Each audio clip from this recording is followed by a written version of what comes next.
Bonsoir et bienvenue dans ce nouveau numéro d'Explora. Je suis ici dans la serre tropicale du parc animalier de Peaugres en Ardèche. Ici, on peut observer une vingtaine d'espèces de reptiles, des plus petits aux plus grands. Et justement, quels sont les plus grands reptiles vivant aujourd'hui sur Terre? Dans quelques instants, nous allons partir sur les traces des plus gros serpents du monde, les pythons, avec des spécialistes. Mais auparavant, nous allons sur la piste du crocodile de mer, le plus lourd, le plus dangereux de tous les crocodiles. Quelle est la taille maximale que pourrait atteindre ce monstre qui infeste les côtes de l'Australie? Regardez. Créatures légendaires, ce sont les maîtres des rives et des rivages. Il n'y a pas grand-chose qui puisse les arrêter. Ils sont redoutables, préhistoriques, gigantesques. Ils sont énormes, largement assez gros pour représenter un danger pour les humains.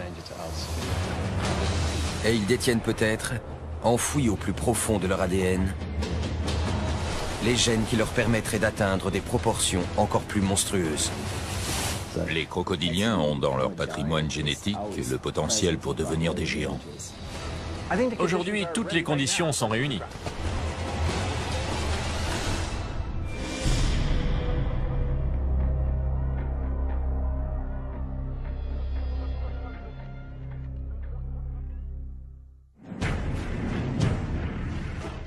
Il y a 65 millions d'années, un cataclysme anéantit la plupart des reptiles géants qui peuplent la Terre.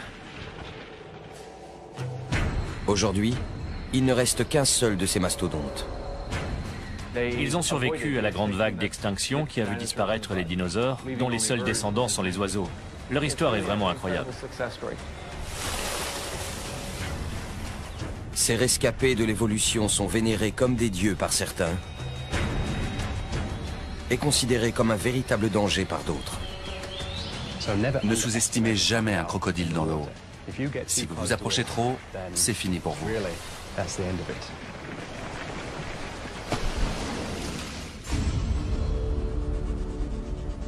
Voici le plus gros reptile du monde, le crocodile. Ils ne sont pas aussi longs que certains serpents géants, mais ils sont beaucoup plus lourds. En fait, ce sont les plus gros reptiles qu'on peut trouver sur Terre. Ces géants préhistoriques peuvent atteindre des dimensions gigantesques. Pourtant, des fossiles montrent que leurs ancêtres étaient encore plus énormes. Il y a 100 millions d'années, il existait des crocodiles presque 2 fois plus longs et 4 à 5 fois plus lourds que les plus gros spécimens qu'on trouve aujourd'hui. À la fin des années 1990, des paléontologues découvrent dans le désert du Sahara le squelette du plus gros crocodile jamais recensé. Super Croco. Super Croco est le surnom du Sarcosuchus imperator, littéralement le crocodile de chair empereur. C'est son vrai nom. Super Croco devait mesurer dans les 12 mètres de long. Un véritable monstre. Les chercheurs pensent que tout comme les crocodiles d'aujourd'hui, ce prédateur guettait ses proies au bord des rivières. Sarcosuchus avait le même type de comportement que nos crocodiles modernes, sauf que c'était il y a 100 millions d'années. Aujourd'hui, les descendants du Super Croco chassent toujours de la même manière et peuplent le même type d'habitat. Pour autant, pourraient-ils atteindre la taille gigantesque de leur ancêtre ?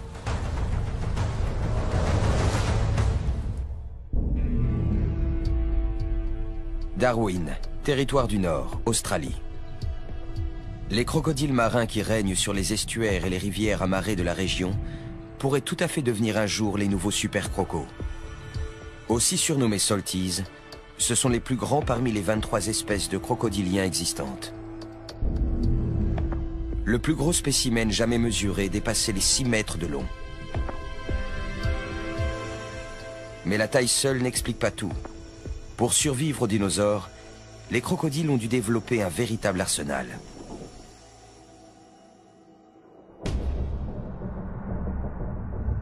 Les salties possèdent une peau épaisse, dont les écailles forment comme une armure. Ils sont dotés de pattes musclées, de solides mâchoires hérissées de plus de 60 dents massives et d'une queue puissante qui représente près de la moitié de leur corps. Autant de qualités qui pourraient leur permettre de devenir un jour des géants. Façonnés par des millions d'années d'évolution, les crocodiles sont programmés pour survivre. Être amputé d'un membre ne leur pose pas de problème. C'est souvent le cas chez les mâles dominants. Ces animaux sont de vrais survivants. Il n'y a pas grand-chose qui puisse les arrêter. On peut les comparer à une Ferrari. Leur corps s'est tellement amélioré au fil du temps qu'on peut dire qu'ils ont atteint une sorte de niveau optimal. Les Salties sont l'archétype du prédateur redoutable. Ils font des victimes humaines tous les ans. Ils sont énormes, largement assez gros pour représenter un danger pour les humains.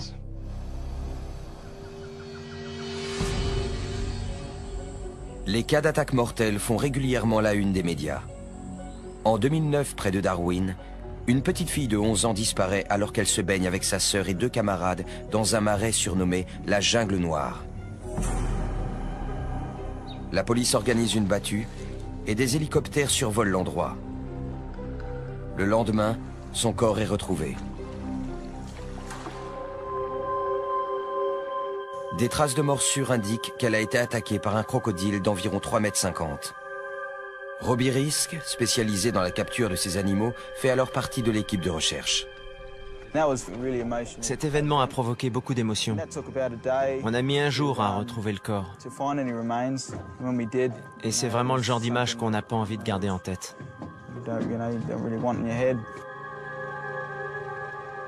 Des groupes de gardes forestiers armés quadrillent la zone et installent des pièges dans toute la plaine inondable. Mais ils ne retrouveront jamais le coupable.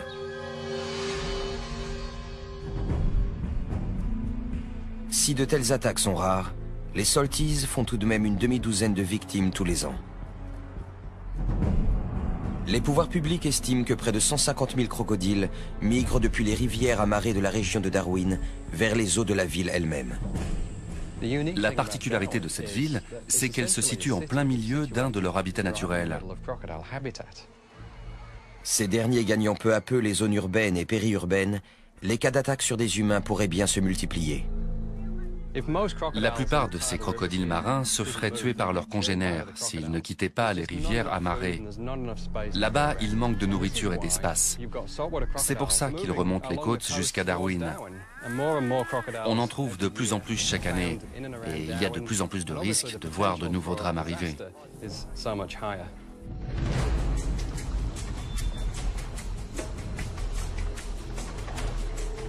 Ici, le risque de tomber nez à nez avec un crocodile est omniprésent. Mais il existe un phénomène encore plus dangereux. Des individus vicieux qui attaquent délibérément.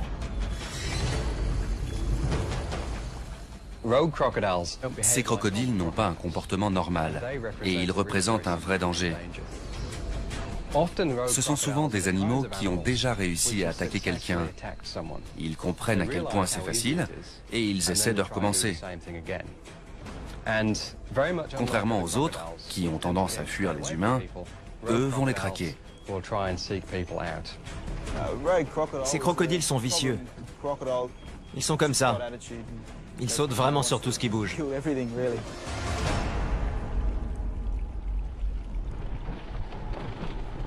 Pour réduire les risques d'attaque, les autorités de Darwin ont mis en place un programme permanent de capture.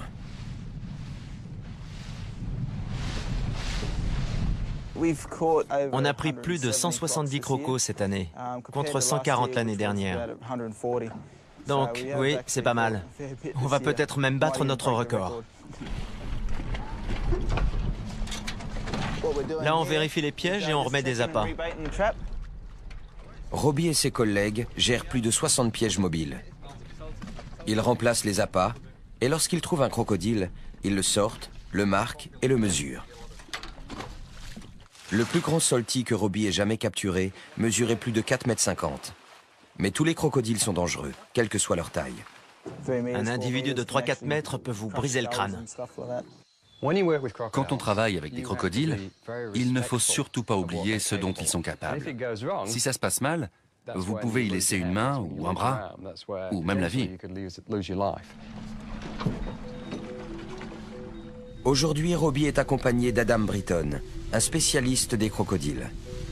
Il recueille leur ADN pour dresser une carte génétique des Salties de Darwin.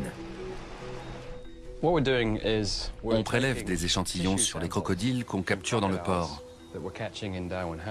Ensuite, on les compare avec ceux qu'on va récolter sur toute la côte nord de l'Australie. On espère que ça nous permettra d'en savoir un peu plus sur l'origine des individus qu'on retrouve à Darwin.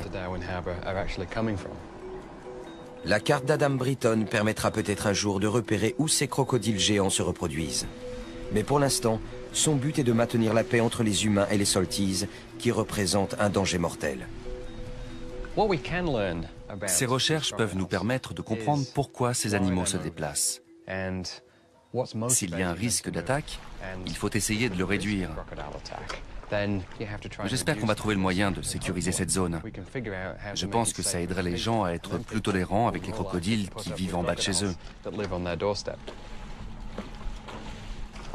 Ça, c'est le piège numéro 2 du port de Darwin. Je tire. Voilà, je viens de le tester. Le croco rentre. Et quand il tire sur le morceau de viande, ça actionne la porte. C'est tout. C'est un mécanisme tout simple. Et c'est très efficace. Allez, au suivant. L'équipe va vérifier le piège suivant. Il n'y a aucun moyen de prévoir la taille de leur prochaine prise.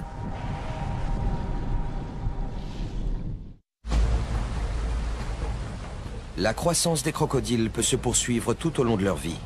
C'est un autre élément à prendre en compte pour déterminer leur taille future. Lorsqu'ils atteignent leur taille maximale, la plupart des êtres vivants cessent de grandir. Mais les crocodiles, eux, n'ont pas de limite. Ce phénomène porte le nom de croissance indéterminée. En captivité, les crocodiles ne rencontrent aucune difficulté pour survivre et se nourrir. Ils ont donc une meilleure espérance de vie et peuvent devenir plus gros que leurs congénères qui vivent à l'état sauvage. Ces animaux grandissent jusqu'à leur mort. Il est donc tout à fait possible qu'ils deviennent plus gros en captivité que dans des conditions naturelles. C'est à l'Alligator Farm de Sainte-Augustine en Floride qu'a vécu un des plus gros crocodiles marins jamais recensés. Les responsables du parc l'avaient baptisé Gomek. Mesurant plus de 5 mètres et pesant près d'1 tonne, Gomek était devenu l'attraction principale du parc animalier et ses repas attiraient les foules. Aujourd'hui, un autre Salty gigantesque du nom de Maximo a repris le flambeau. Il fait plus de 4,50 m et près de 550 kg. Il est très puissant.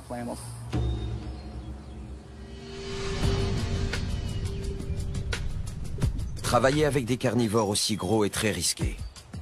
Le personnel du zoo est toujours sur ses gardes. Pour lui, on est des casse-croûtes potentiels, donc il faut faire attention.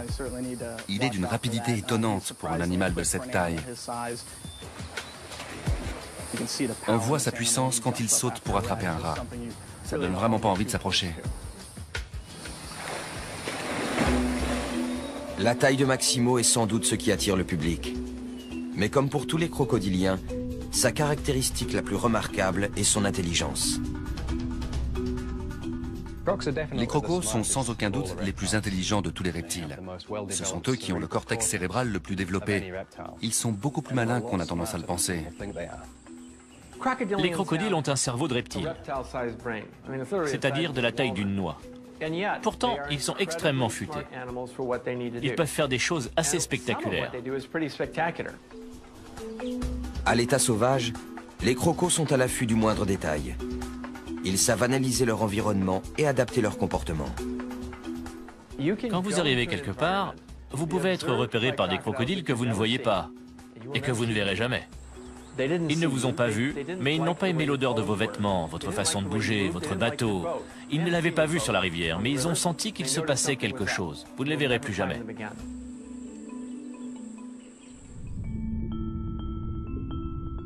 Ils sont également capables d'utiliser une certaine forme de mémoire. Un crocodile doit savoir quel est le meilleur endroit pour chasser jour après jour. Il ne peut pas se permettre d'agir au hasard. Il doit se souvenir et apprendre.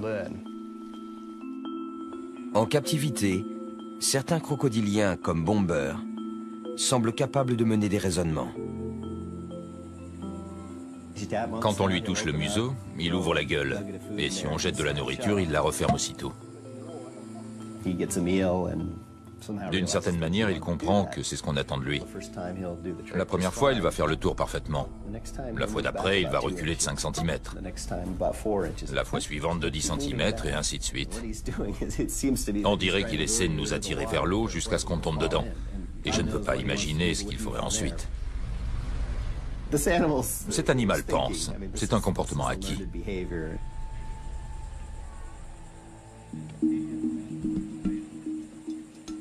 Ces survivants d'un autre âge ne sont donc pas uniquement mus par leur instinct. Et c'est aussi le cas de Maximo. Il a appris à faire son numéro pour le spectacle. Et maintenant, il sait quelle heure il est. Donc si on vient sur la plateforme à 15 h, il commence à faire son tour. Il n'a vraiment pas mis longtemps à comprendre. On l'a habitué à un signal de 3 coups. Si par hasard on fait la même chose en marchant sur le ponton, il réagit. Il est beaucoup plus intelligent qu'on ne le pense. Énorme, malin, puissant et toujours en pleine croissance, à tout juste 40 ans, Maximo mesure 4,50 m pour 550 kg et peut encore grandir pendant plusieurs décennies. Jusqu'où ira-t-il? Seul le temps le dira.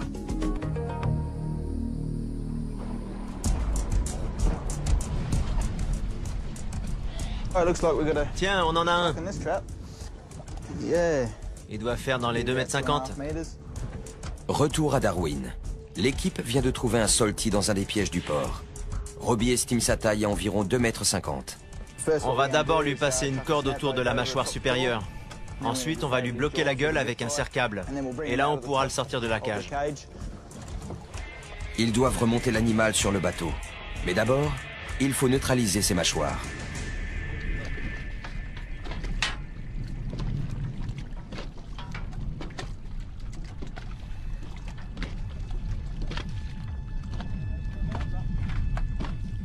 Pour lui faire ouvrir la gueule, on lui touche le museau.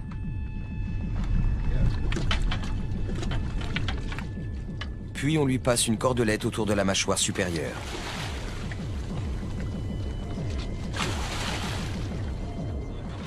Mais le nœud reste coincé entre les dents de l'animal.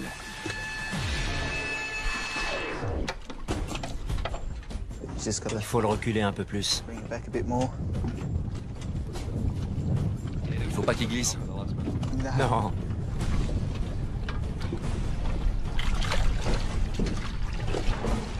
Ils réussissent enfin à faire passer la boucle au-delà des dents et à la positionner autour de la mâchoire. Maintenant, je vais monter sur le piège et lui bloquer les mâchoires avec un serre-câble. Le but est de ne pas avoir à trop s'approcher du croco. Moins il y a d'interaction entre lui et nous, moins il y a de risque de se blesser.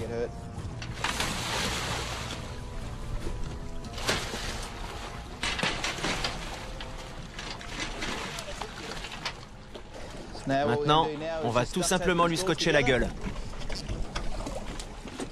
Et lui couvrir les yeux. Aveugler le crocodile permet de réduire son stress. C'est bon, il est neutralisé. On va pouvoir le sortir du piège.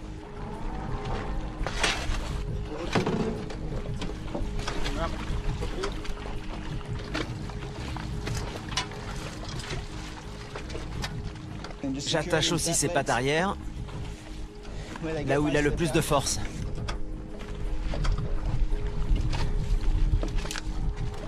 Et pour finir, une protection là où ses dents dépassent de la mâchoire supérieure. Comme ça, on ne risquera pas de se couper en le manipulant. Sans cela, même avec les mâchoires bloquées et attachées, au moindre coup de tête, le crocodile risquerait de les blesser avec ses longues dents.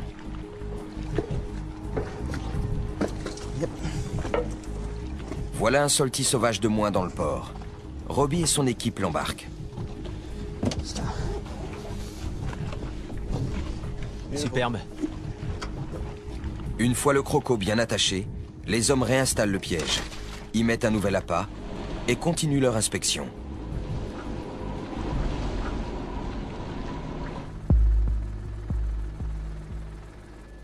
Queensland, Australie. Près de la ville de Cooktown, certains craignent que les populations de crocodiles, et donc les attaques, ne soient en train d'augmenter. En 2005, un spécimen de près de 4 mètres a tiré un pêcheur de son canoë avant de le tuer. Les gardes forestiers ont réussi à identifier l'animal et l'ont abattu.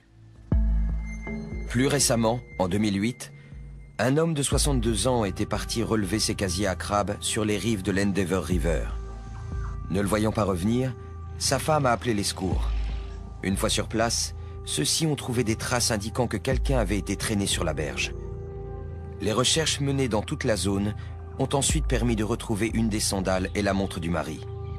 Ce n'est que des semaines plus tard que l'on a découvert les restes de l'homme dans l'estomac d'un crocodile de 4,20 m. Selon les experts, ces attaques sont des accidents isolés, mais certains riverains s'inquiètent. Si les crocodiles continuent à coloniser des zones habitées, il est inévitable que de tels drames se reproduisent.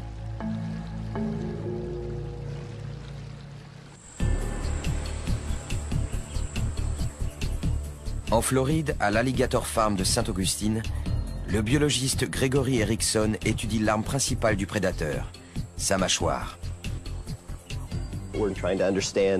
On essaie de comprendre comment ces animaux fonctionnent, comment leur musculature et la mécanique de leur mâchoire leur permettent de générer de telles forces de morsure, et quel rôle joue la forme et la taille de leurs dents. Ce sont des transducteurs. Quand l'animal mord cette partie, la pression est reçue par cet appareil qui a 4 capteurs. C'est comme un pèse-personne. Le signal est envoyé à un amplificateur de charge qui enregistre la force de morsure. Gregory Erickson règle d'abord le compteur spécialement conçu pour cet usage. Le compteur est rembourré avec du cuir pour ne pas abîmer les dents du crocodile. Dès qu'on touche l'une d'entre elles, il a le réflexe de claquer la gueule, et ce le plus fort possible. Le système permet d'enregistrer instantanément cette force maximale. Je ne sais pas vraiment ce qu'il va faire. Le crocodile du Nil n'est pas un animal très commode.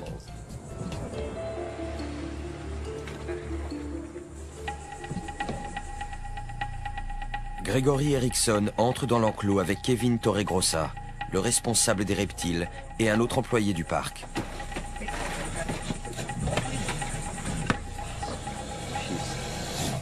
Il est furax.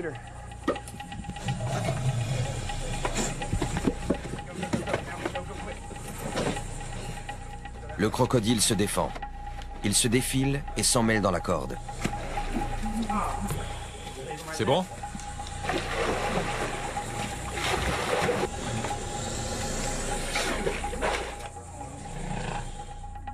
L'équipe parvient enfin à sortir l'animal de l'eau et à le poser sur la planche d'examen. On va l'attacher. Pendant que je lui appuie sur les mâchoires, tu vas aller lui maintenir sur la planche avec la perche. Et on va aller lui scotcher.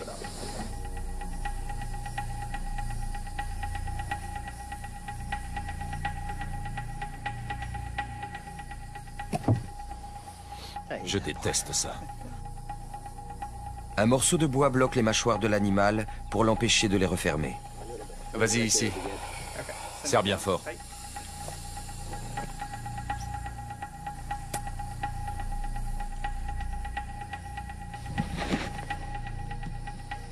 Je vais utiliser de la résine. C'est quasiment la même matière que celle que votre dentiste utilise dans son cabinet. Avec les empreintes, je vais reproduire les dents les plus proéminentes de ce crocodile. Ne faites pas ça.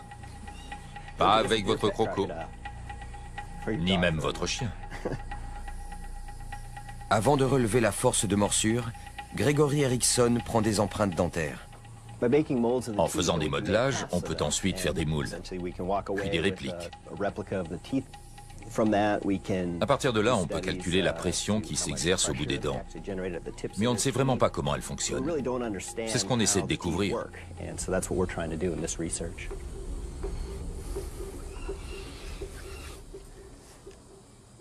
Je déteste faire ça. Ce n'est pas naturel de mettre la main dans la gueule d'un crocodile. Mais c'est pour la bonne cause. Dans 5 minutes, ça aura pris.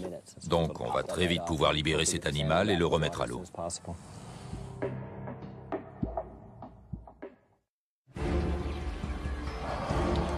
Autre élément à prendre en compte dans l'évolution de la taille des crocodiles, leur talent de prédateur.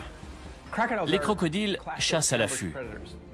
Ils s'approchent sans bruit et attaquent très vite. Ils peuvent se cacher en laissant juste leurs yeux et leurs narines dépasser de l'eau. Leurs proies ne s'attendent absolument pas à ce qui va leur arriver. Les crocodiles maîtrisent parfaitement leur environnement. Pour chasser, ils se contentent souvent d'attendre. Tous les animaux ont besoin de boire. C'est de la livraison à domicile. Il suffit juste d'être capable de les attraper. Peu importe qui s'approche du bord. Les crocodiles s'en fichent tant que ça se mange. Seuls leurs yeux, leurs oreilles et leurs narines dépassent de l'eau. Leurs sens très développés leur permettent d'approcher leur cible alors qu'ils sont immergés. Ils ont des capteurs de pression au niveau des mâchoires, grâce auxquels ils détectent les mouvements dans l'eau. Ils ont un excellent odorat. Ils peuvent sentir leur proie de très loin, probablement plusieurs kilomètres. Et leur ouïe est meilleure que la nôtre à basse fréquence. Ils sont capables d'entendre des bruits de pas ou un animal bouger dans l'herbe. Idem pour la vue. Ils perçoivent toutes les couleurs et ils ont une très bonne vision nocturne.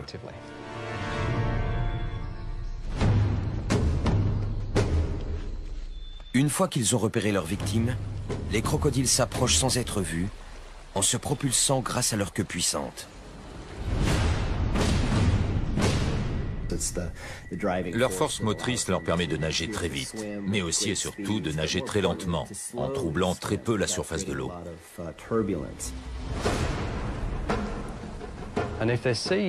Quand ils voient un animal sur la berge, ils nagent sous l'eau un moment pour s'approcher.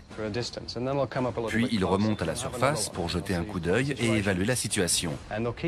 Petit à petit, ils continuent à venir de plus en plus près. Tout ce qu'il faut, c'est que la proie s'approche suffisamment. Dès que c'est le cas, c'est fini pour elle.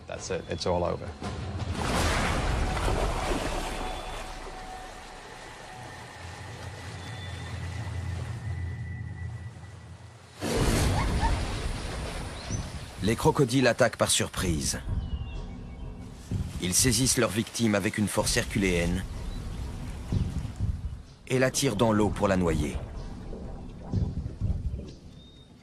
Parfois, ils entament une sorte de danse de mort. Parfois, les crocodiles se mettent à tourner sur eux-mêmes pour désorienter leur proie. Ils peuvent la démembrer comme ça. Dans ce cas, elle meurt d'hémorragie. Mais dans l'idéal, ils essaient de la noyer. Dès ce moment-là, leur repas est assuré. Une fois l'animal mort, les crocodiles le mettent en pièces.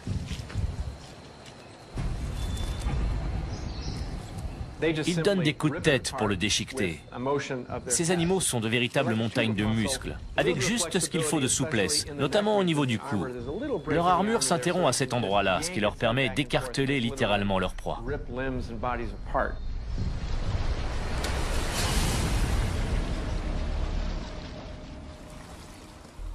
Pour avaler, ils cèdent de la gravité. On va voir si c'est bon. On dirait. Retour en Floride. Gregory Erickson retire la résine des dents d'un crocodile du Nil de près de 2,50 m. C'est vraiment un animal puissant. Vous avez vu? On lui touche à peine une dent et il attaque. Il est beaucoup plus rapide que nous, donc il faut faire très attention.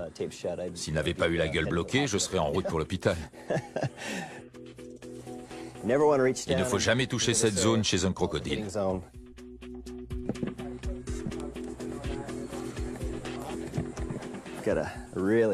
Voilà un très beau moulage des dents molariformes. On va les emporter au labo et fabriquer des répliques.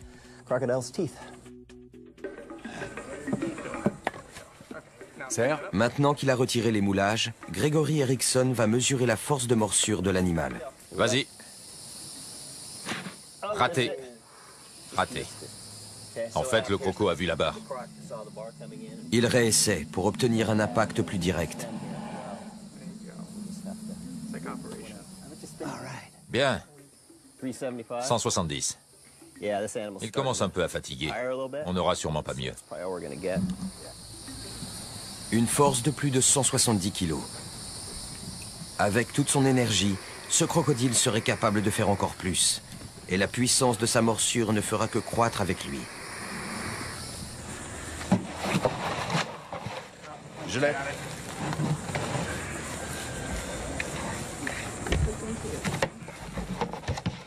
Laisse-le partir.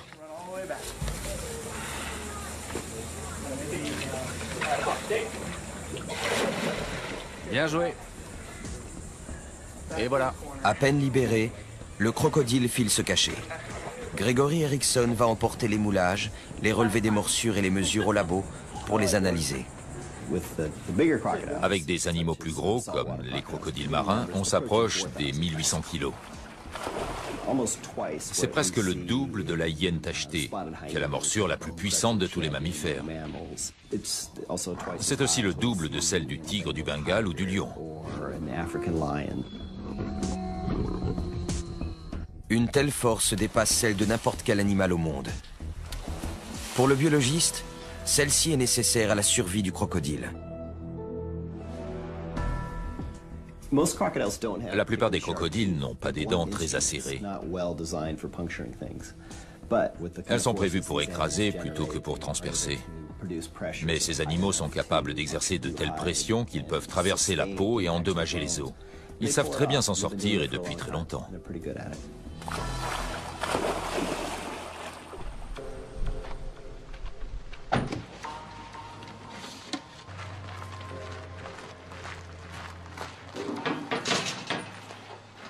Retour à Darwin.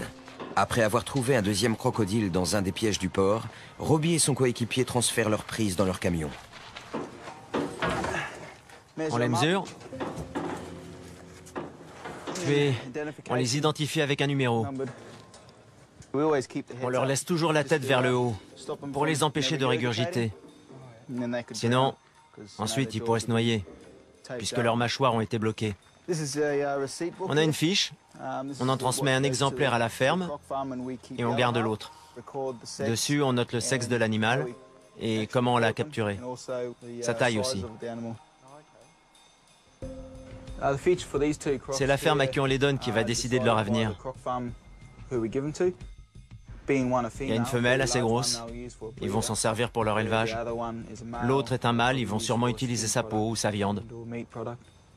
Et voilà, 2 de moins dans le port, c'est bien. Je suis content qu'on les ait eus, et il y en a encore plein à capturer.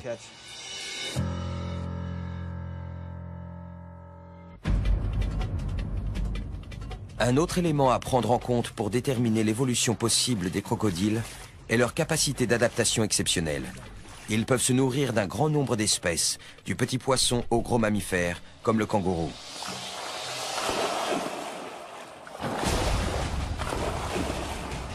Ils peuvent manger des coquillages, des crustacés et même des insectes. Des poissons, des grenouilles, des tortues. Leur menu varie en fonction des opportunités et de la disponibilité des ressources, si celles-ci diminuent.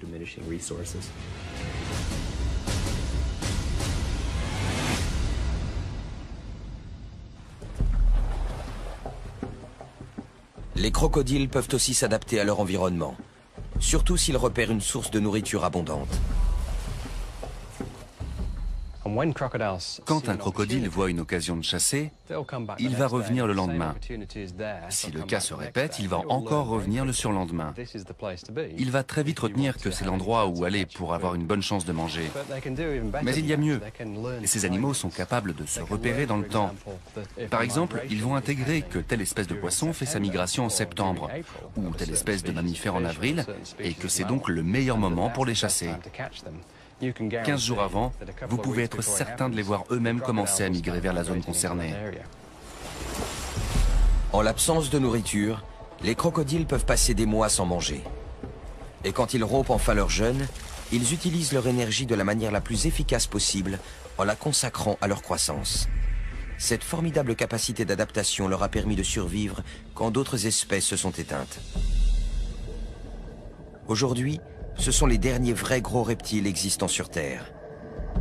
Mais récemment, la mise au jour de fossiles a montré que par le passé, des crocodiles encore plus gros ont existé. Dans les années 1990, le paléontologue Paul Sereno et son équipe de chercheurs ont réalisé la découverte de toute une vie. Le Sarcosuchus imperator. Super croco. Il y a une quinzaine d'années, je suis allé dans le Sahara. C'était une expédition passionnante et très difficile à mener. C'était comme ouvrir la boîte de Pandore des dinosaures. Mais la vraie découverte, ça a été celle des crocodiles. Le tout premier os que j'ai trouvé appartenait à Super Croco. Ensuite, on a trouvé son crâne. Imaginez, tomber sur un crâne de plus d'1,80 m, plus grand que vous quand vous vous allongez à côté, et comprendre que c'est celui d'un crocodile. C'était incroyable. On n'en revenait pas.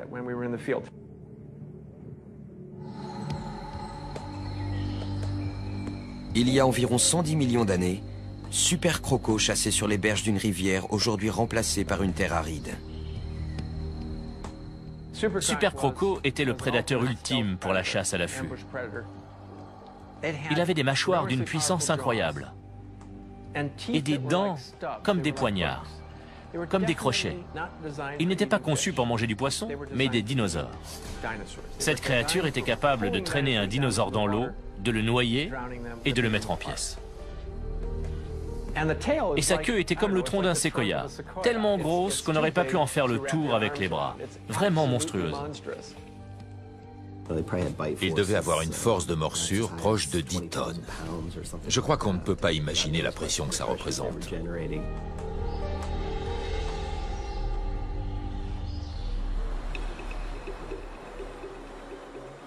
Dans son laboratoire de l'université de Chicago, Paul Sereno n'en finit pas de s'émerveiller devant le crâne fossilisé de Super Croco.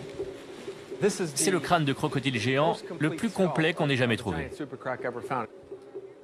Il fait 1,80 m de long et pèse plus de 300 kg. Voilà l'arrière, et là ce sont les deux orbites. Elles sont un peu proéminentes. Ça c'est le museau avec cette grande ouverture pour les narines. Cet animal était un véritable arsenal de dents. Voilà la racine, et la partie foncée c'est la couronne, celle qui dépassait. C'était une dent de remplacement, donc elle était principalement à l'intérieur de la gencive. Quand on la place dans le crâne, on s'aperçoit que le museau était littéralement hérissé de dents. Il y en avait tout le long, de chaque côté. Elles étaient remplacées dès qu'elles étaient cassées ou usées. Rien qu'à partir de ça, on en sait beaucoup sur ce qu'ils mangeaient. Et ce n'était pas du poisson.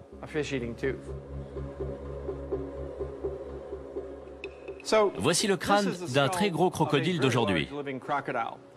Il doit faire dans les 60 cm de long pour un animal de 5 mètres, 5 mètres 50. Il est vraiment dérisoire à côté du crâne de Super Croco. Mais les deux sont très similaires.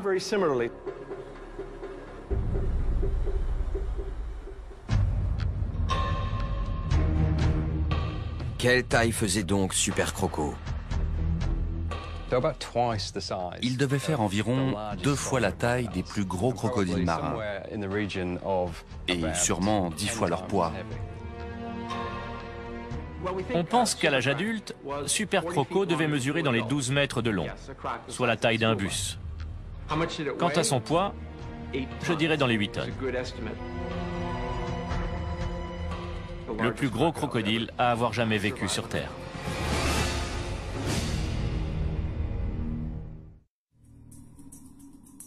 En Australie, Robbie Risk et son coéquipier transportent 2 crocodiles marins du port de Darwin jusqu'à une ferme de crocodiles. Ils ont trouvé une maison. Oui, Belle bête. oui, une femelle et un mâle. Une femelle? Oui, Bonne nouvelle. on va les mettre dans l'enclos. 1, 2, 3. Facile pour moi. 1, 2, 3. Une fois les crocos déchargés, Robbie retourne au port contrôler les pièges. Ils ne vont pas apprécier la suite.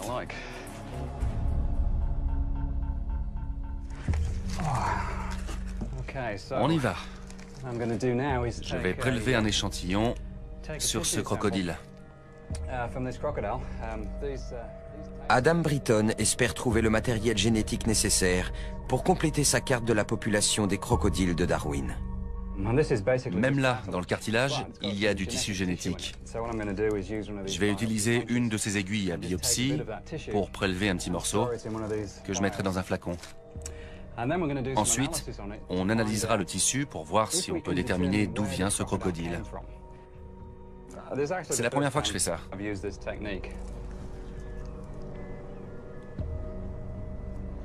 On va attendre un peu.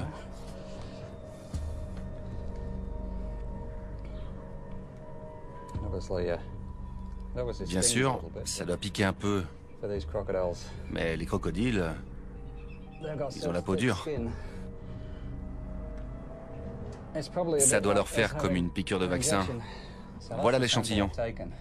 J'ai juste fait un trou dans la scutelle. Ce n'est vraiment que du tissu conjonctif, mais on peut en tirer des informations génétiques.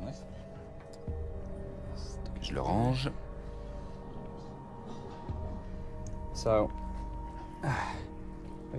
Ça se conserve longtemps. Je vais l'envoyer au labo avec d'autres échantillons. On va sûrement apprendre des choses très utiles. Les recherches d'Adam Britton lui permettront peut-être de découvrir où les crocodiles marins de Darwin se reproduisent, pourquoi ils migrent et comment leur nouveau biotope pourrait favoriser leur croissance.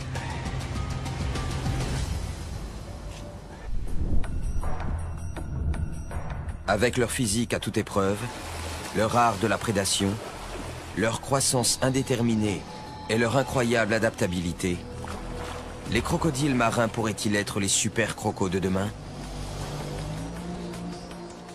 Aujourd'hui, toutes les conditions sont réunies. Un climat chaud et un réseau fluvial suffisamment important pourraient abriter un crocodile géant. La température est un paramètre favorable. Ces animaux ont un métabolisme lent, mais si le climat se réchauffe, ils mangeront beaucoup plus et ça favorisera leur croissance. Des températures en hausse et des proies plus grosses pourraient donner des crocodiles encore plus gros. Si des proies de grande taille viennent près des rivières, il est possible et même probable que des crocodiles géants réapparaissent. Mais d'après les experts, l'élément essentiel pour devenir un super croco, c'est une longue adolescence. La croissance des super crocos ne commençait à ralentir que vers l'âge de 35 ou 40 ans. De nos jours, c'est entre 12 et 15 ans que ce ralentissement intervient. Les crocodiles géants atteignaient leur maturité très tard et vivaient beaucoup plus longtemps. Comment faisait-il pour atteindre 12 mètres de long? Est-ce qu'il grandissait plus vite ou sur une période plus longue? Réponse B. Ces géants grandissaient à un rythme similaire à celui des crocodiles d'aujourd'hui. Ils n'allaient pas forcément plus vite, mais leur adolescence durait plus longtemps.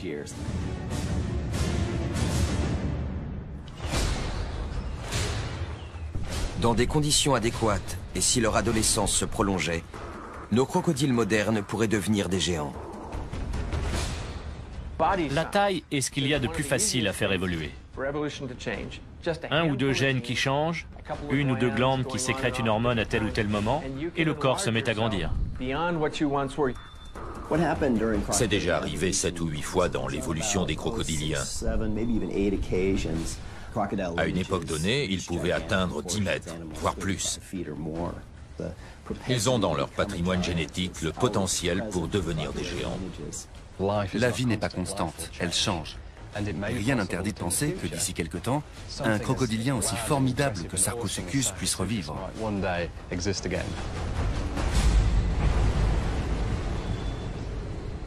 Alors, quelle est la limite?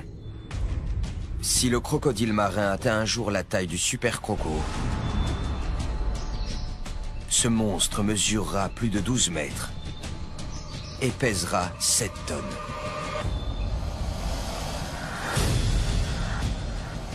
Sa queue mesurera près de 5 mètres de long, son crâne presque 2. Ses mâchoires hérissées de dents longues comme des pieux pourront exercer une pression de plus de 9 tonnes.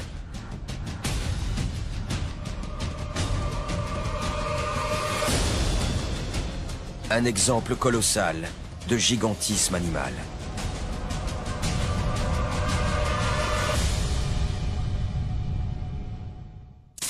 Quel monstre! Espérons que le crocodile de mer n'atteigne jamais cette taille. Aujourd'hui, l'espèce n'est pas menacée, elle est même protégée.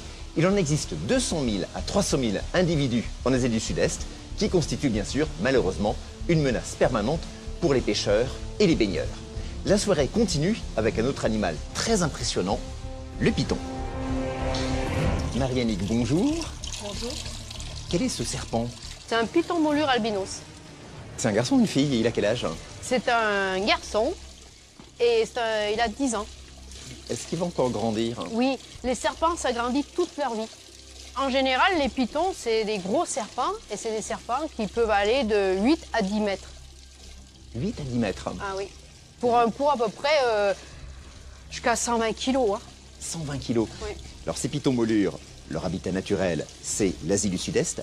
Malheureusement, plusieurs spécimens ont été relâchés malencontreusement en Floride, où ils font des ravages, s'attaquant notamment à la nourriture des alligators. Nous allons partir sur leur trace, sur la trace également du python réticulé, le plus grand de tous les pythons. C'est un document impressionnant, regardez. Ce sont des monstres de légende. Ils peuvent atteindre des tailles incroyables. Ils sont tellement puissants. Des tueurs. Qu'est-ce qui vous arrive? Notre serpent est allé dans le lit du bébé et il l'a étranglé. Leur appétit est insatiable. Aujourd'hui, un gigantesque fossile.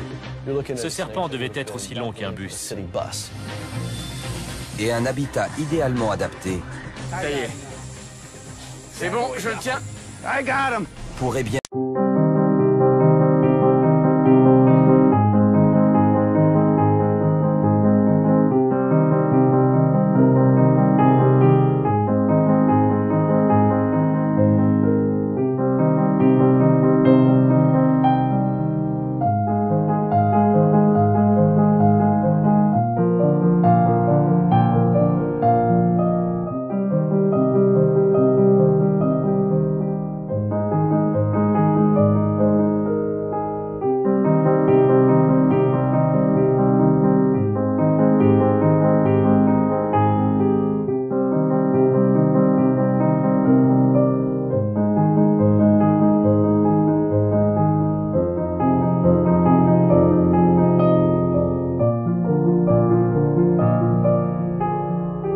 dévoiler les secrets de serpents encore plus énormes. Quand on voit un python sauvage dans les Everglades, on a intérêt à jouer au plus fin si on ne veut pas se faire dévorer vivant.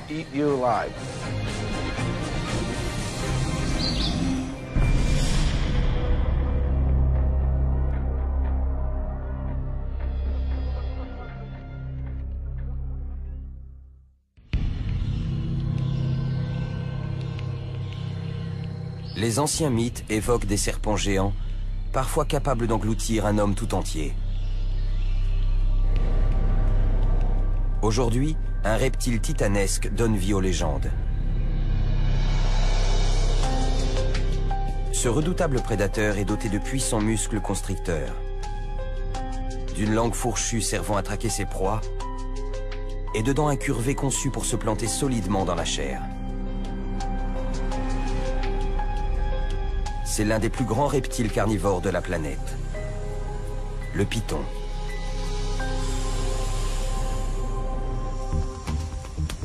Certaines espèces de pythons mesurent plus de 6 mètres de long et pèsent des centaines de kilos.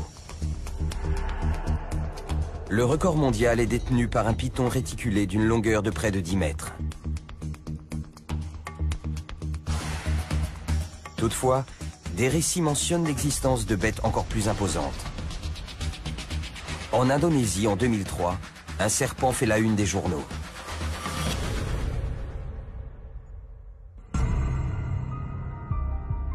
Les habitants affirment avoir capturé un python réticulé de 15 mètres de long et pesant plus de 450 kilos. Il s'avérera que la bête surnommée Fleur Parfumée était en réalité moitié moins longue.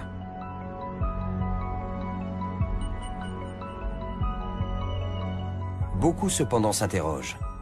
Verra-t-on réellement un jour un python de 15 mètres ramper sur la surface de la Terre? L'animal lui-même nous fournit des éléments de réponse. Ses talents de prédateur et sa croissance illimitée, conjugués à l'accroissement des proies et au réchauffement climatique, nous donnent une idée de la taille qu'il pourrait un jour atteindre.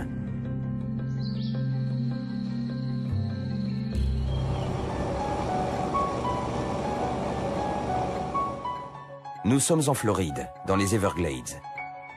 Ici, au cœur de la plus grande région subtropicale des États-Unis, vit l'un des serpents les plus massifs de la planète, le python molure.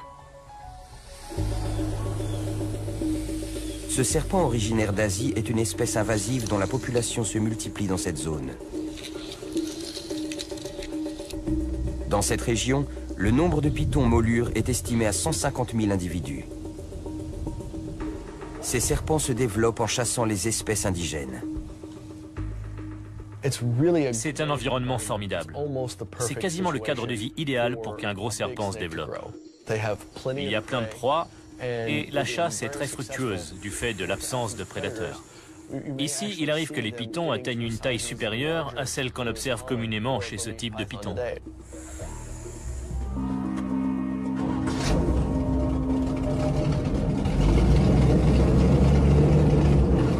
Le biologiste Joseph Wasilewski est l'un des principaux acteurs de la lutte contre la prolifération de ce reptile.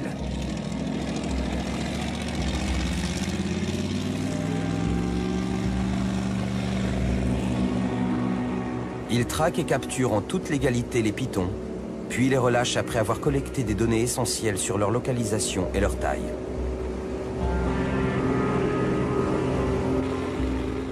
Aujourd'hui, avec l'aide de Johnny Tigertail, membre de la tribu indienne locale des Milozuki et spécialiste de la faune sauvage du parc, Joe s'est donné pour tâche de fouiller les cachettes connues des pythons.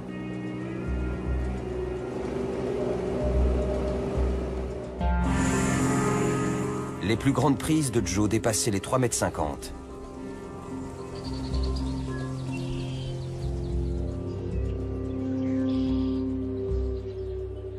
De tels spécimens peuvent peser plus de 45 kg.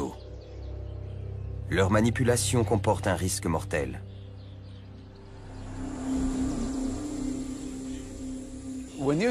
Quand on voit un python sauvage dans les Everglades, on a intérêt à jouer au plus fin si on ne veut pas se faire dévorer vivant. Le serpent va chercher à mordre toutes les parties du corps qu'il peut atteindre. Et bien entendu, plus il est gros, plus il peut vous mordre haut. Et plus il est puissant, plus la morsure risque d'être grave.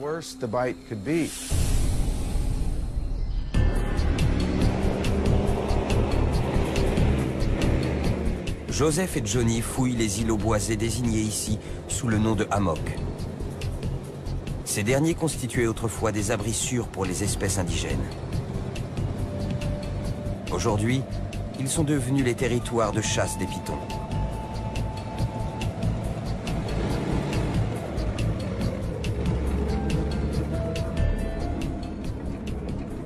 Un jour comme aujourd'hui, où l'eau est haute, ça ne m'étonnerait pas d'en voir un perché dans les arbres.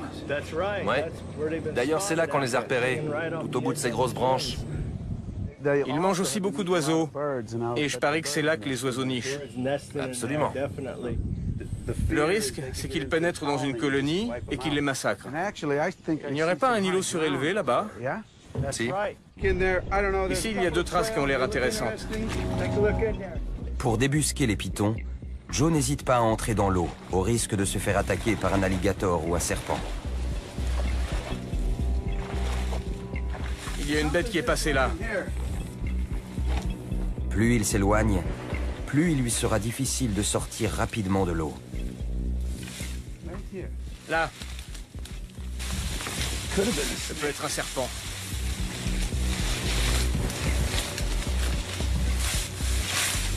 J'ai entendu quelque chose. La végétation est trop épaisse. Joe ne peut poursuivre.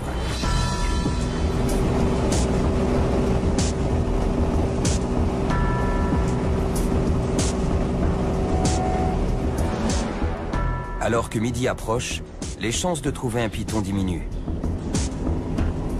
Lorsque le soleil est au zénith, les serpents restent souvent invisibles. Je vais aller plus au sud, parcourir certaines routes et faire 2-3 choses. Mais on reste en contact. Ok. Les pythons hantent les hammocks et les voies navigables des Everglades. Mais ils s'aventurent également dans les canaux et sur les routes. On est dans une zone qui se trouve à environ une trentaine de kilomètres au sud de Miami. C'est la frontière entre les Everglades et la zone urbaine. Attendez une minute. J'ai vu un truc sur la route que je ne vois plus maintenant. Beaucoup de pythons ont été observés dans cette zone et je sais que beaucoup d'entre eux ont été surpris en train de traverser cette route.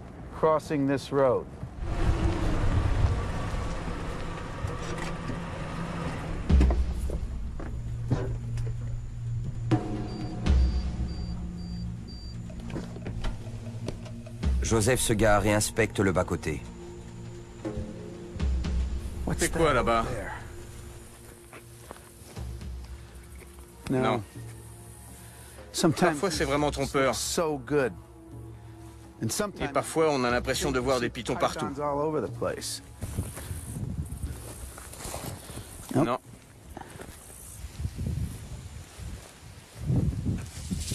Il y en a un!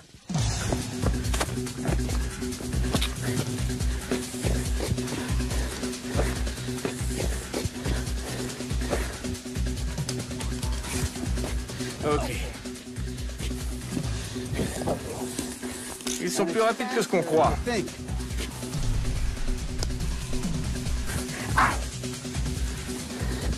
Il faut le maintenir dans un endroit dégagé. Voilà. On le tient. Presque. Maintenant.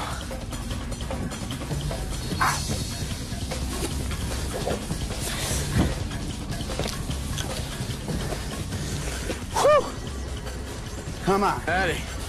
Et voilà, je le tiens. Waouh. Je vais souffler. Une minute. Je suis content. C'est pas... C'est pas tous les jours qu'on attrape un python de 3 mètres sur la route. Ils ont 4 rangées de dents en haut et 2 en bas. Les dents sont recourbées vers l'intérieur. Et quand on se fait mordre, ça fait mal, je peux vous le dire. Il a arraché un petit bout de mon jean. Et cette fois, je ne crois pas qu'il ait atteint ma jambe. J'ai de la chance. Croyez-moi, ces petites dents sont très acérées et elles se plantent très vite dans la peau. C'est pas marrant de se faire mordre par une de ces bestioles. C'est comme ça qu'il faut faire. Ok. On le tient. Maintenant, il va falloir que je l'enferme dans le sac. Ce qui est plus facile à dire qu'à faire.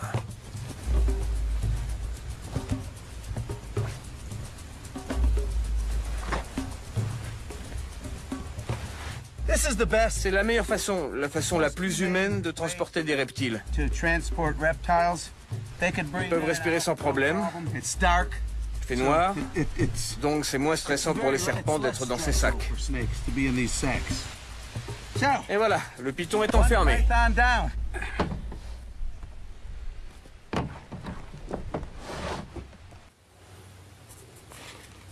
Joseph note le lieu de la capture et estime la taille du reptile. Approximativement 3 mètres. Puis il reprend la route à la recherche d'un spécimen encore plus gros. Pour bon nombre de gens, la prolifération de ces super prédateurs est inquiétante. Pour d'autres, c'est un avertissement. Les pythons moulures ne se sont pas introduits tout seuls dans la région. D'après certains experts, ces envahisseurs sont d'anciens animaux de compagnie. Le python molure est devenu très populaire dans les années 90 parce qu'il y a eu des mutations génétiques. Il y a eu des albinos, maintenant il y en a des verts, et certains n'ont pas de motif. Les gens aiment les élever du fait de cette variété de couleurs. Certains propriétaires dépassés ont vu leurs minuscules serpents se transformer en un immense reptile qu'ils sont devenus incapables de gérer. Les gens relâchent ces pythons pas seulement à cause de leur taille, mais aussi parce que les choses ont changé. Au début, le python était une nouveauté. On le considérait comme un bon animal de compagnie. Mais plus maintenant. Les animaleries n'en veulent plus, les zoos non plus. C'est pas juste pour le serpent, ni pour l'environnement, ni pour les gens. Il est presque certain que les animaux relâchés ont contribué au problème actuel. Toutefois, une poignée d'animaux échappés pourrait également être à l'origine de l'invasion. À la fin du mois d'août 1992, l'ouragan Andrew balaie le sud de la Floride. Des vents de force 5 détruisent plusieurs centres d'élevage. D'innombrables espèces exotiques s'échappent, y compris des pythons molures. Ces serpents retournent rapidement à l'état sauvage et se lancent à la recherche de nourriture. La plupart s'installent dans les Everglades, où les animaux sauvages abondent. Mais certains vivent à proximité des zones résidentielles, chassant les proies les plus vulnérables des banlieues. Il arrive qu'ils emportent des animaux domestiques, chiens, chats, poulets, ce genre d'animaux. Il y a des proies plus facilement accessibles pour eux dans ces secteurs. À de rares occasions, les pythons s'en prennent également aux hommes. En juillet 2009, à Oxford, en Floride, un drame montre à quel point l'instinct est puissant, même chez un animal de compagnie. Dans cette modeste maison de banlieue, alors qu'une petite fille de 2 ans dort, le python molure de la famille s'échappe de sa cage. Le reptile, long de 2,5 mètres, se glisse dans le lit de la fillette, s'enroule autour d'elle et l'étouffe. Dites-moi exactement ce qui s'est passé. On a un python molure qui fait dans les 3,50 mètres. Cette nuit, il est sorti de sa cage. Il est allé dans le lit de notre enfant et il l'a étouffé.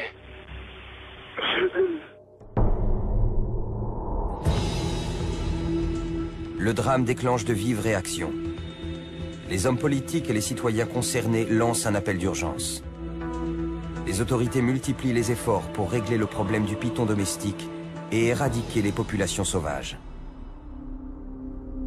Pourtant, ces prédateurs venus d'ailleurs continuent de se propager et semblent bien partis pour rester. Ce sont des champions de la survie.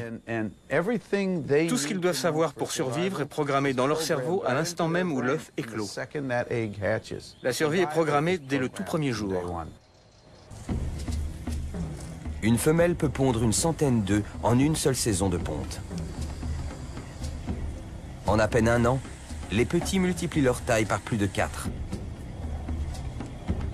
Lorsqu'ils atteignent environ 2 mètres, ces carnivores voraces sont de véritables machines à manger.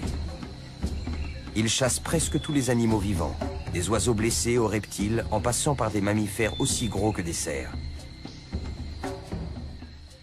Ils mangent absolument tout ce qu'ils trouvent. Ils mangent, ils se gavent littéralement. Ce sont des chasseurs opportunistes. Ils ne savent pas toujours quand ils feront leur prochain repas. Et chaque fois qu'ils ont l'occasion de manger, ils mangent. Nouvel indice quant à la taille que le python pourrait atteindre, plus il mange, plus il grandit.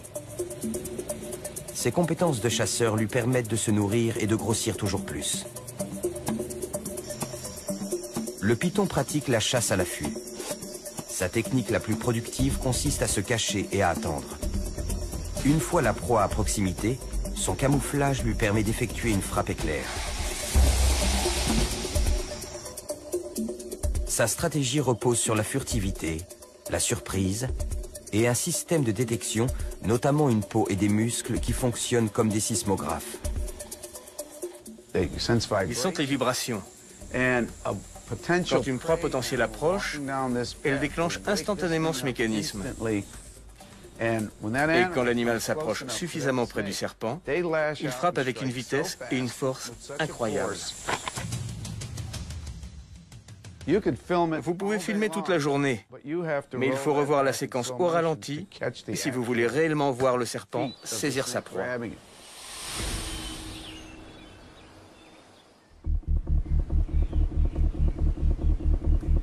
Pour compléter son arsenal, le python possède 2 redoutables armes situées au niveau de sa tête. La première se présente sous la forme de fossettes ou capteurs thermosensibles qui enregistrent les mouvements thermiques. En détectant les sources de chaleur, le serpent peut ainsi localiser les proies à sang chaud. La seconde forme un radar encore plus précis. En dardant sa langue fourchue, le serpent collecte les particules odorantes présentes dans l'air. À l'intérieur de sa gueule, un capteur appelé organe de Jacobson analyse l'air, guidant l'animal vers l'endroit où les particules sont les plus concentrées. Une fois la proie localisée, le serpent actionne ses mâchoires et ses dents. L'attaque est foudroyante. Ils ont une centaine de dents et ils s'en servent pour maintenir l'animal. Immobilisant sa proie à l'aide de ses dents acérées, le python resserre son étreinte mortelle. Ils utilisent leur corps, leurs anneaux pour s'enrouler autour de l'animal. Ils le serrent de plus en plus fort. Ils l'empêchent de respirer et l'étouffent. Ils empêchent aussi le sang de circuler. Puis, une fois qu'ils ont maîtrisé la proie, ils l'avalent tout rond.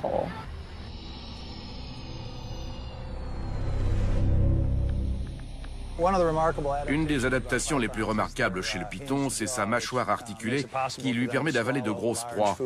Les serpents ne mâchent pas leur nourriture, ils gobent leur proie. Ses mâchoires inférieures et supérieures sont reliées par des ligaments élastiques qui lui permettent d'ouvrir sa gueule selon un angle de 180 degrés. Les os de la mâchoire inférieure se séparent et le serpent fait descendre progressivement la proie par un long effort de déglutition. Ce python peut avaler des proies 3 fois plus grosses que le diamètre de son corps. Une fois que l'animal est en bonne partie rentré dans sa gueule, il contracte ses muscles et le pousse vers son estomac, où se déroule tout le processus de digestion.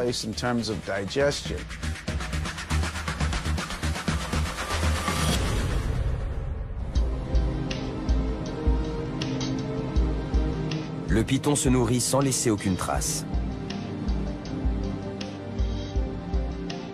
Il peut ingérer l'équivalent de sa masse corporelle, voire davantage, digérant tout sauf les poils et les plumes et grossissant à chaque repas.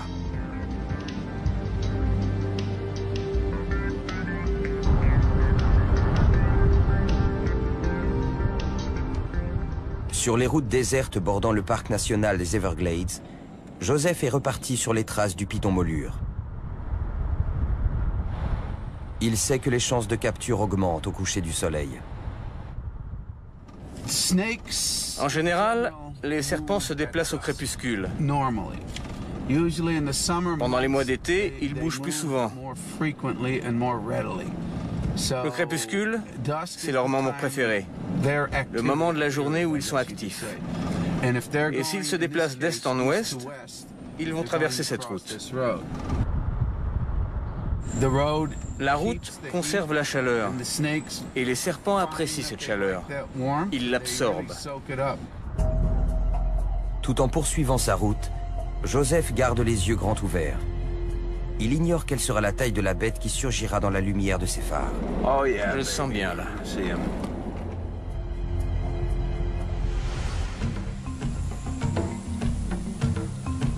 La plupart des êtres vivants, y compris les hommes, s'arrêtent de grandir passé un certain âge. Le python, lui, continue de croître tout au long de sa vie. Il existe plusieurs espèces qui semblent ne pas avoir de taille maximale.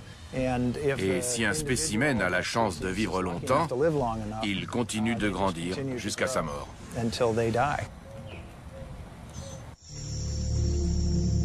Connu sous le nom de croissance indéterminée, ce phénomène constitue un autre indice quant à la taille que le python pourrait bien atteindre. À l'état sauvage, il peut vivre jusqu'à 25 ans, grossissant d'année en année. En captivité, il peut vivre plus de 30 ans et atteindre une taille encore plus imposante.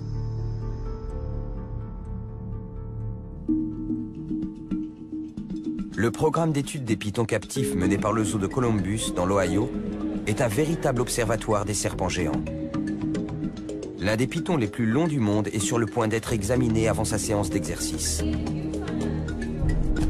Il s'agit de Fluffy, un python réticulé captif. On a un certain nombre d'espèces de pitons, mais Fluffy est de loin notre plus gros spécimen. Cette femelle détient probablement le record mondial. Né en 1992, Fluffy a été gavé de lapins, de chèvres et de cochons par un éleveur privé. Alimenté par de solides repas hebdomadaires, sa croissance a été spectaculaire. À l'âge de 10 ans, Fluffy était aussi longue qu'un camion et aussi large qu'un poteau télégraphique. Quand elle est arrivée chez nous, elle mesurait 7 mètres. Elle est à peu près aussi longue que 3 basketteurs montés sur les épaules les uns des autres. À l'heure de nourrir de puissants constricteurs comme les pitons, le personnel du zoo est toujours prudent. Une bonne façon de procéder est de faire appel à l'intelligence naturelle du reptile. Les pitons sont très intelligents. Ils reconnaissent les gardiens et réagissent différemment face à chacun d'eux.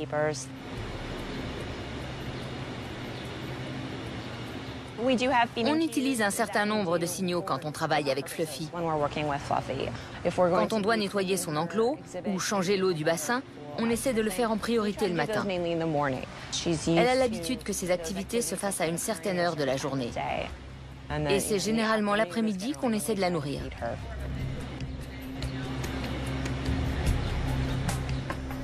Malgré l'intelligence du python, le risque d'attaque surprise est toujours présent. On est très conscient du fait qu'il ne s'agit pas d'un animal domestique. Ça reste un animal sauvage. On la manipule toujours avec beaucoup de respect. Il faut avoir des gestes mesurés et ralentir nos mouvements. Le manque de précaution peut se révéler fatal.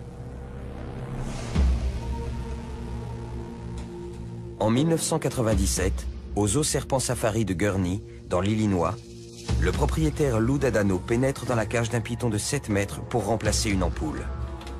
Une opération qui manque de lui coûter la vie.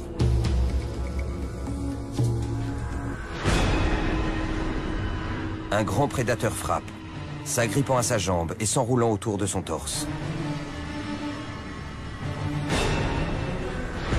Atrocement comprimé, son cœur cesse de battre.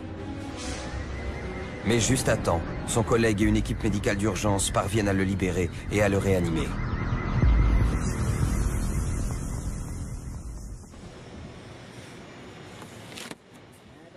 Ici, au zoo de Columbus, le personnel s'expose aux mêmes risques en manipulant Fluffy. Les gardiens travaillent toujours par équipe de 2. Pour des raisons de sécurité, il y a toujours une équipe de 3 personnes prêtes à intervenir chaque fois qu'on travaille avec cet animal, ce qu'on fait quotidiennement.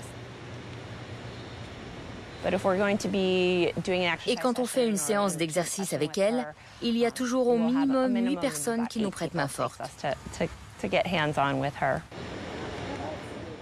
En dehors des séances de nourrissage étroitement surveillées, Fluffy sort faire de l'exercice. Comme ses repas sont réguliers, elle n'a pas très envie de bouger. Donc on lui fait faire de l'exercice régulièrement, parce qu'on a peur qu'elle ne bouge pas assez.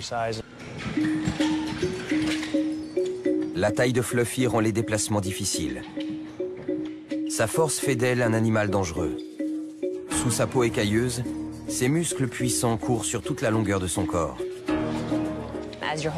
Quand on la porte, on sent tous les muscles de son corps qui se plaquent contre nous, qui nous poussent. On les sent bouger d'un flanc à l'autre alors qu'elle essaie de reproduire les mouvements de reptation. Ses muscles sont très puissants et pourraient facilement nous soulever de terre quand on la manipule.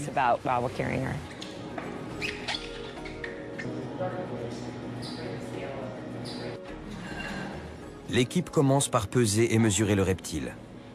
Alors, combien ? 99 kg 400. Presque 100 kilos. À l'aide d'une ficelle et d'un mètre, l'équipe va maintenant tenter d'évaluer sa longueur. Quand on les mesure, c'est très difficile d'obtenir une valeur exacte sans les anesthésier, parce qu'ils ont des muscles très puissants et qu'ils bougent sans arrêt. Elle ne va pas se tenir tranquille exprès pour nous.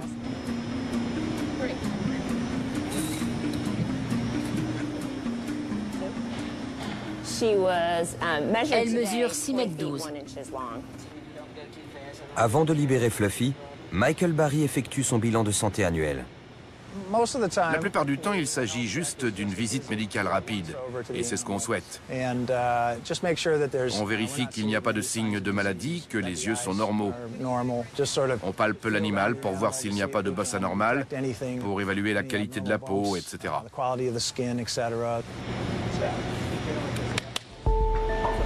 Tout va bien. Enfin, l'équipe lâche Fluffy dans l'enclos des éléphants. C'est un grand espace. Elle peut bouger. C'est aussi l'occasion pour elle d'apprendre. Il y a de nouvelles odeurs. Ce n'est pas tous les jours qu'elle sent l'odeur d'un éléphant. Donc ça lui fait quelque chose à découvrir. Plus on lui fait faire de l'exercice, mieux c'est. C'est bon pour elle et pour son cœur, comme ça l'est pour nous. À tout juste 18 ans, Fluffy mesure plus de 6 mètres. En captivité, elle peut continuer à se développer pendant 10 ans, voire davantage, jusqu'à battre le record de taille mondiale. Pour l'heure, le personnel du zoo ne peut qu'essayer de deviner la taille qu'elle atteindra un jour.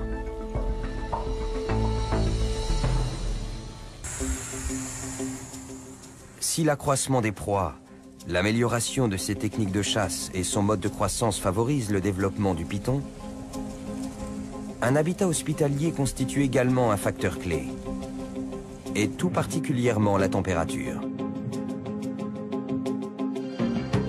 Pour les serpents, température et taille sont inextricablement liées. Ces animaux à sang froid ont besoin d'une source de chaleur extérieure pour chasser, se nourrir et rester en vie. Les mammifères peuvent contrôler la température de leur corps, ce qui n'est pas le cas des serpents. Ils régulent leur température en fonction de l'environnement extérieur. L'équation est simple, mais offre un indice quant à la taille que peut atteindre le python. Pour permettre une croissance optimale, l'environnement du reptile doit rester chaud en permanence. Si la température corporelle du serpent descend trop bas, celui-ci peut mourir.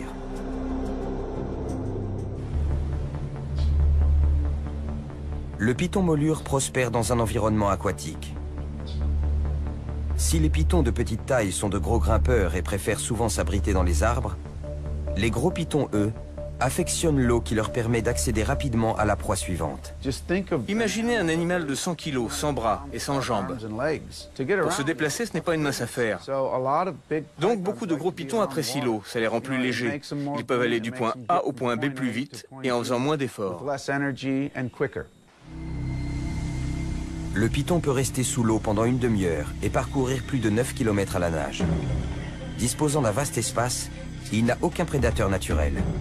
Une fois adulte, il peut se développer librement. Le python molure va même parfois jusqu'à s'attaquer au reptile le plus puissant des Everglades, l'alligator.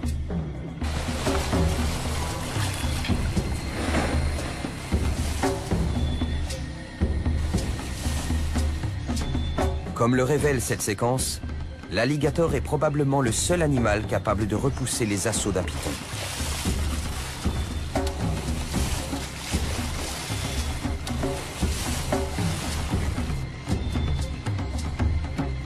Cette lutte entre prédateurs s'achève sur un match nul. Mais il arrive que les pythons aient le dessus. Dans cette célèbre photographie prise en 2005, un python molure de près de 4 mètres a eu les yeux plus grands que le ventre. Reste à savoir si les pythons et les alligators américains pourront coexister au sommet de la chaîne alimentaire.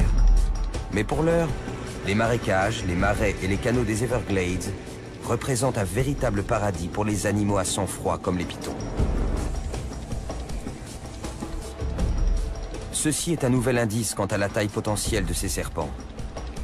Dans un habitat aquatique où les températures sont chaudes, où les pythons adultes n'ont aucun prédateur naturel, ces anciens animaux domestiques pourraient bien atteindre des tailles records.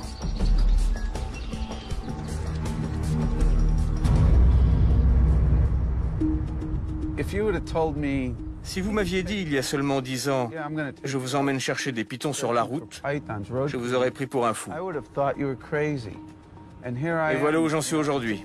Croyez-moi, un serpent de 3,50 m qui traverse la route, c'est le spectacle le plus étonnant que vous ayez jamais vu.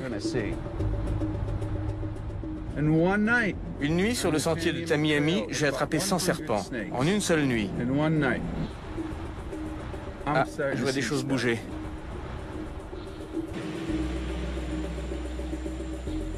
Là, il y en a un. Wait. Attends, il faut que je... Wait. Il n'est pas content. Je vais l'avoir à l'usure.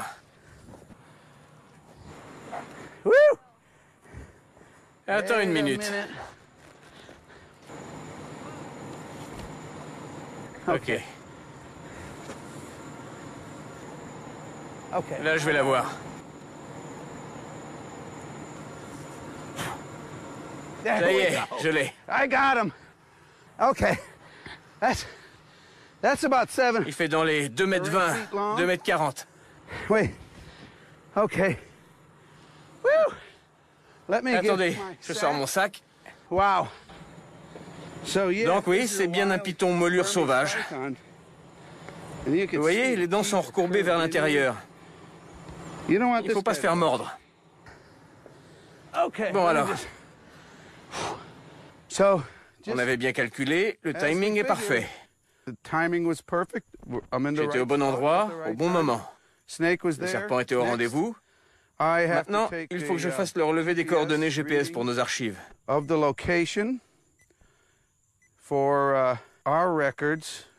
Chaque fois qu'on attrape un python, on relève les coordonnées GPS. Et on établit une carte à partir du lieu de capture de chacun d'entre eux. L'animal est enregistré. Le sac est bien fermé, tout est parfait. Je crois qu'il est plus proche des 2,40 m. J'en ai déjà attrapé qui faisait plus de 4 mètres. Celui-là, quand il mord, ça doit faire mal. Heureusement, j'y ai échappé.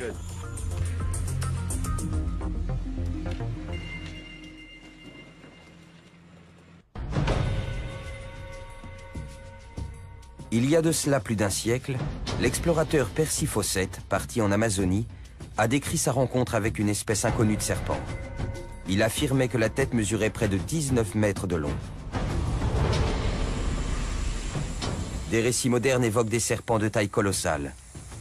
Toutefois, en l'absence de preuves, ces histoires étaient jusqu'à présent restées du domaine de la légende. En 2009, les bulletins d'information révèlent qu'une équipe internationale de chercheurs a découvert des fossiles géants inédits dans une mine de charbon située en Colombie.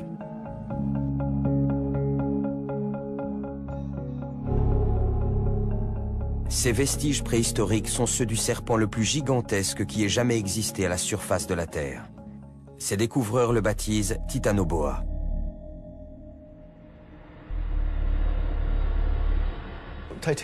Titanoboa est un boa constrictor géant qui vivait en Amérique du Sud il y a environ 60 millions d'années. À cette époque, le climat était bien plus chaud et ça a favorisé l'émergence d'un serpent géant. Titanoboa était un véritable titan.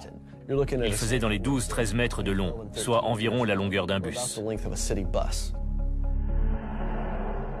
Ce reptile mesurait plus de 12 mètres et pesait plus d'1 tonne. Cette remarquable découverte change radicalement nos références en matière de taille de serpent. Il devait peser dans les 1100-1200 kilos, soit à peu près autant qu'un bison. Cet animal devait tout dominer dans son environnement. Il était extrêmement puissant. Titanoboa est venu chambouler nos repères. C'est le plus grand serpent connu. Mais après avoir découvert un tel reptile, on peut se demander si on ne va pas en trouver d'autres encore plus gros. Titanoboa, c'est seulement une découverte dans une localité. Et il y a tellement de choses qu'on ignore sur le registre fossile des serpents et des lézards. On croit aujourd'hui qu'on ne trouvera pas plus gros. Mais n'est-ce pas une erreur? On affirme que c'est le plus grand serpent qui puisse exister et qui sait, dans quelques années, on trouvera peut-être un serpent de 15 ou 16 mètres. Les pythons actuels sont plus petits que Titanoboa. Pourtant, En présence de conditions favorables, il n'est guère difficile d'imaginer d'immenses serpents à l'affût dans les Everglades.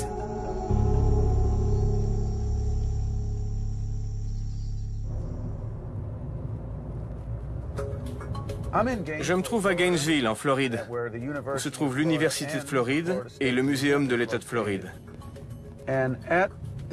C'est dans ce muséum que les pitons euthanasiés finissent. Sur le terrain, on ne fait que rassembler des données biométriques de base, longueur et poids. Et c'est à Gainesville que tout le travail est fait.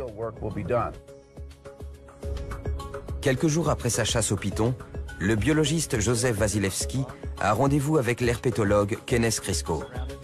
Ensemble, ils vont procéder à une nécropsie, l'équivalent d'une autopsie pour les serpents. En disséquant l'un des pitons qu'il a capturé, Joe va pouvoir analyser son régime alimentaire et déterminer ce qui favorise sa croissance. Salut, ça va? Ouais, et toi? Ouais. Vas-y. Salut, Kat. Salut. On apporte le piton.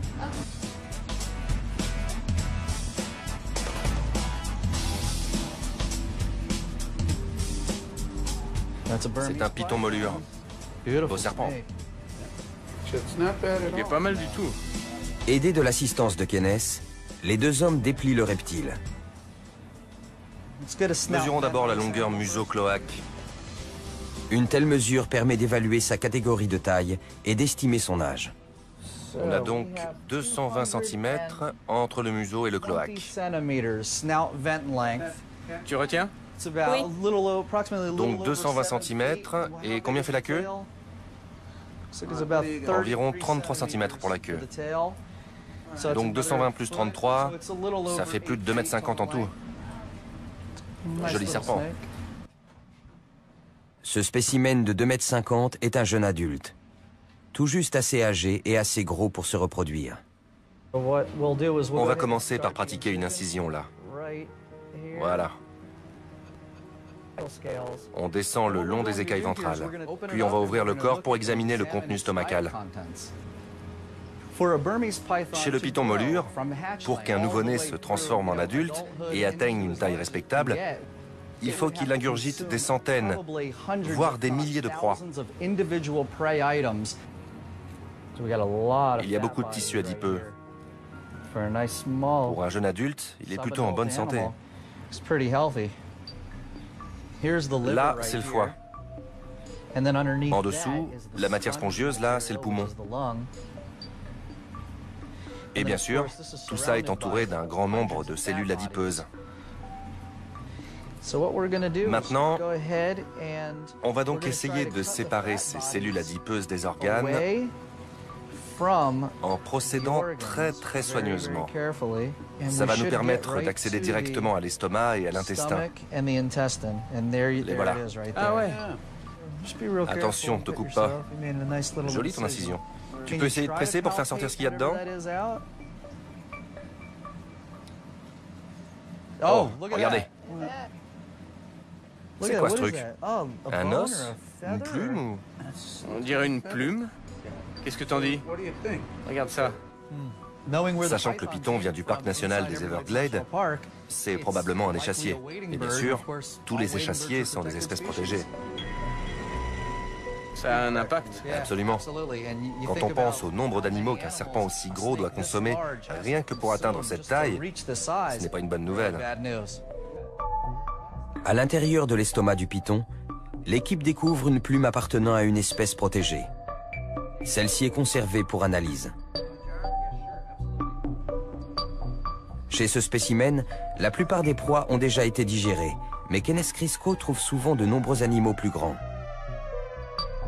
Comme le montrent ces photos, en disséquant d'autres pythons, le chercheur a découvert des animaux entiers. Comme cette aigrette relativement intacte, présente dans le tube digestif d'un gros spécimen. Plus les scientifiques étudient ces prédateurs surprenants, y compris les géants préhistoriques comme Titanoboa, plus ils découvrent d'indices sur la taille qu'ils seraient susceptibles d'atteindre. Si de gigantesques serpents constricteurs vivaient autrefois sur la Terre, Verra-t-on un jour ressurgir un serpent géant? Combien mesurera-t-il?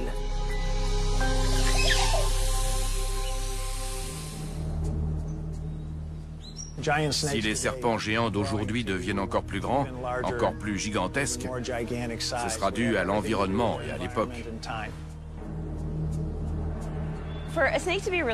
Pour qu'un serpent devienne vraiment gros, il lui faut une température optimale, dans les 30 degrés. Vous prenez de grosses proies, vous veillez à ce qu'elles soient abondantes, et vous placez l'animal dans un environnement très chaud. Réchauffement climatique, abondance de grosses proies, technique de chasse affûtée, croissance indéterminée et habitat hospitalier.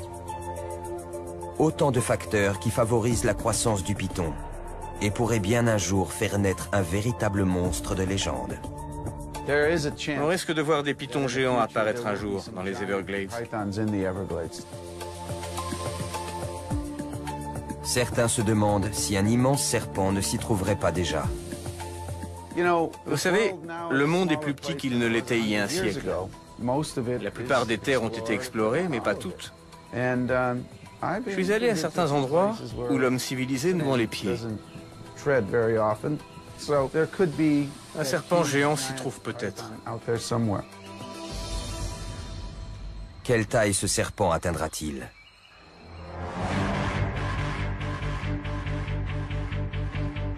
Voici à quoi pourrait ressembler un jour un python ayant atteint la taille de son ancêtre, Titanoboa. Une bête rampante de la taille d'un bus de ramassage scolaire. Mesurant près de 13 mètres et pesant plus de 1100 kilos. Un dos arrivant à hauteur des hanches d'un homme. Un corps plus large qu'une porte. Des mâchoires béantes. Tel pourrait être le python de demain.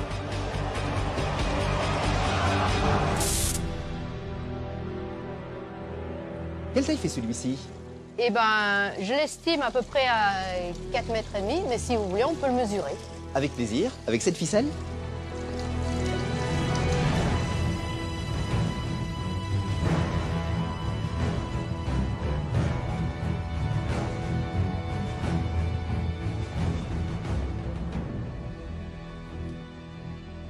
« 4,48 m. Impressionnant. C'est très intéressant parce que le jour qu'on voudra le capturer, il faudra mettre une personne par mètre pour pouvoir le maîtriser. Sinon, on ne pourra jamais le maîtriser. Ça veut dire que 1 mètre de serpent égale la force d'un homme? À peu près, oui. Est-ce que vous considérez que même en captivité, un python comme celui-ci reste un animal dangereux? Oui. Pour moi, c'est un animal qui est autant dangereux qu'une vipère, qu'un crotale, qu'un naja. Pour la bonne raison, c'est que ce sont des animaux qui sont quand même rapides, les pythons, et qui, en position de frappe, peuvent vous faire des bonds de 2 à 3 mètres.